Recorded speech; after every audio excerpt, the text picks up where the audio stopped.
जय गुरुदेव। प्रातः ही बाबा और दया दोनों श्री नारायण तीर्थ महाराज को साष्टांग प्रणाम कर और गुरुपद रज शिरोधार्य कर वापस चल दिए। इस प्रकार निज उद्देश्य में सफल होकर श्री योगानंद और उनके बाबा प्रसन्नचित्त ऋषिकेश वापस लौट आए। अपनी पूर्व नियत कुटियाओं में पुनः निवास और नियम अनुसार साधन करने लगे। पूर्व की भांति जब श्री शरत ब्रह्मचारी जी से मिलने पहुँचे तो दया ने उनके चरणों में प्रणाम करके समस्त वृत्तांत उन्हें सुनाया और उनकी ही प्रेरणा को पूरा श्रेय देते हुए उनका बड़ा आभार माना। अब बाबा को वृंदावन जाने की सूझी। शिष्य दया की कामना तो पूरी हो गई, अतः उनका एकमात्र कर्तव्य भी पूरा हो गया था।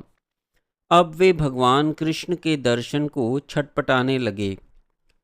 बाबा दया को कहने लगे, मैंने तुम्हारे प्रति जो कर्तव्य था वह पूरा कर दिया है।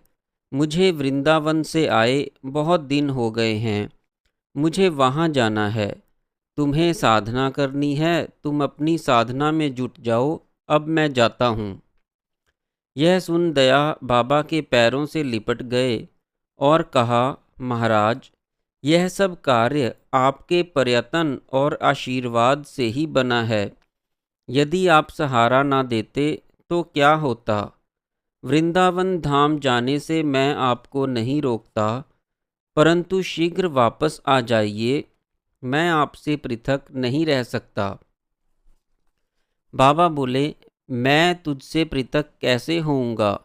मेरा तेरा तो जन्म जन्मांतरों से साथ है।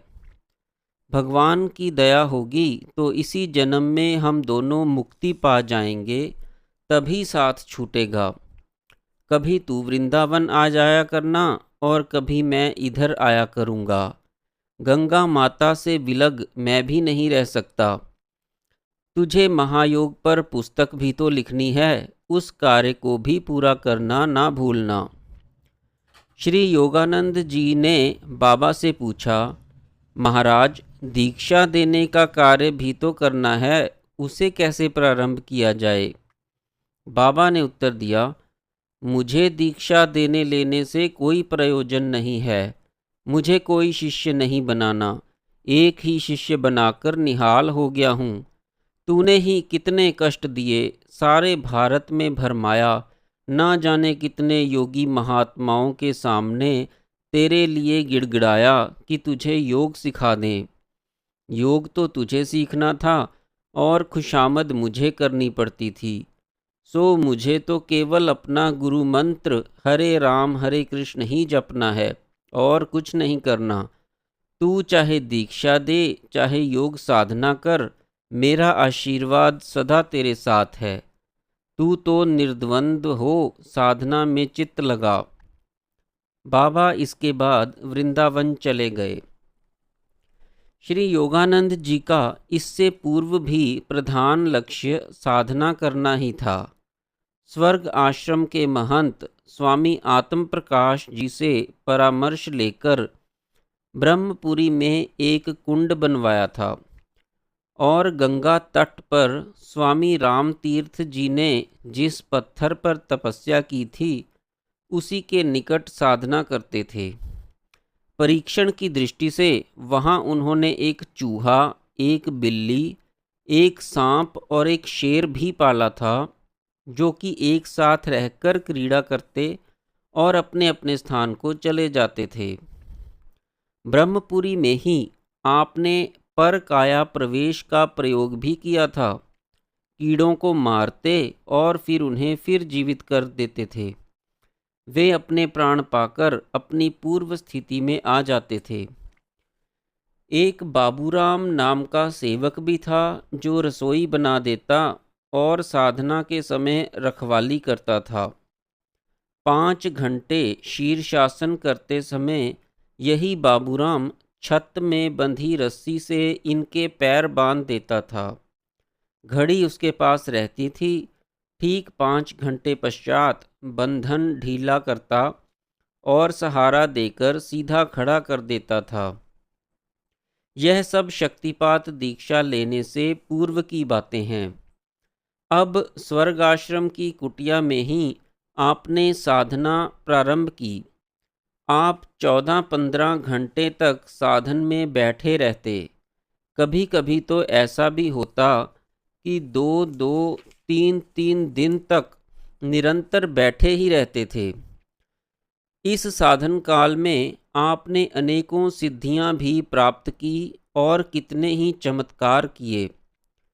श्री योगानंद ने सन 1918 से 1928 तक घोर साधना की और पूर्ण सिद्धि प्राप्त कर ली। आप शक्तिपात दीक्षा के प्रख्यात योगेश्वर बन गए और शक्ति पर अधिकार कर आज्ञाकारिणी बना लिया। पर काया प्रवेश, सूक्ष्म शरीर से शिष्यों के यहाँ पहुँचना, उन्हें वहाँ क्रियाएं कराना, संकल्प से ही दूरस्थ प्रदेशों के शिष्यों को समय निर्धारण कर दीक्षा देना आदि चमत्कार सहज ही करने लगे। शक्ति से निग्रह अनुग्रह कैसे किया जा सकता है, यह विज्ञान पूर्ण रूप से जान तथा इस पर अधिकार प्राप्त कर लिया। इस प्रकार श्री योगानंद जी के लिए कुछ जानना शेष नहीं रहा। योग का कोई अंग इनके लिए अज्ञात अथवा इनकी शक्ति के परे नहीं रहा। सन 1919 में आप अपने योगेश्वर गुरुदेव स्वामी नारायण तीर्थ जी को लिवाने बंगाल गए तथा उन्हें साथ लेकर हरिद्वार होते हुए ऋषिकेश आए। उनके साथ स्वामी निर्मलानंद जी भी आए, जो आजकल कर्णवास उत्तर प्रदेश में आश्रम बनाकर रहते हैं। ऋषिकेश में आपने अपने योगी गुरु की खूब सेवा की और उनकी प्रसन्नता संपादन की। स्वामी जी भी पतित पाविनी भागीरथी के दर्शन और मंजन कर परम संतुष्ट हुए। उन्होंने अपने शिष्य योगानंद की शक्ति, सामर्थ्य और स्वर्गाश्रम में उनका सम्मान देखा तो उन्हें परम प्रसन्नता हुई। श्री योगानंद जी से स्वामी जी ने कहा कि तुम्हारी साधना तो सर्वोपरि है ही, महायोग के सभी रहस्य भी तुमने जान लिए हैं, लेकिन मैंने कहा था कि इस विषय पर पुस्तक लिखना। यह कार्य प्रारंभ किया कि नहीं? इन्होंने हाथ जोड़कर क्षमा मांगते हुए निवेदन किया कि अभी तक तो नहीं किया, मात्र साधन में ही लगा रहा हूँ। अब इस कार्य को अवश्य पूरा करूँगा। श्री स्वामी नारायण तीर्थ देव महाराज ने अपने शिष्य योगानंद पर अतीव प्रसन्न होकर जाते समय इन्हें आशीर्वाद दिया कि सिद्ध योगी बनकर विचरण करो। अपने साधन और अभ्यास द्वारा योग के संपूर्ण रहस्यों को जानकर विश्व के कल्याणार्थ इनका सदुपयोग करो। योगी गुरु के विदा हो जाने के बाद स्वर्ग आश्रम वाली कुटिया में ही ये पुनः साधन लीन हो गए। इनके व्यक्तित्व, तपस्या और प्रतिभा से स्वर्ग आश्रम और ऋषिकेश के सभी संत तथा भक्त प्रभावित एवं प्रसन्न थे। इन्हीं दिनों डॉक्टर स्वामी शिवानंद जी भी स्वर्ग आश्रम आए और इन्हीं के समीप कुटिया में निवास करने लगे। स्वर्ग आश्रम के महंत श्री आत्म प्रकाश जी महाराज इनसे बड़े प्रभावित थे, क्योंकि स्वर्ग आश्रम में उस समय जितने भी महात्मा थे उनमें से ये सभी से उच्चतम स्थिति के समझे जाते थे, जिससे आश्रम की प्रतिष्ठा बढ़ती थी। स्वामी आत्म प्रकाश जी आश्रम की सहायतार्थ धन संग्रह हेतु जब बड़े बड़े नगरों में जाया करते थे तो किसी न किसी प्रभावशाली संत को साथ ले जाया करते थे।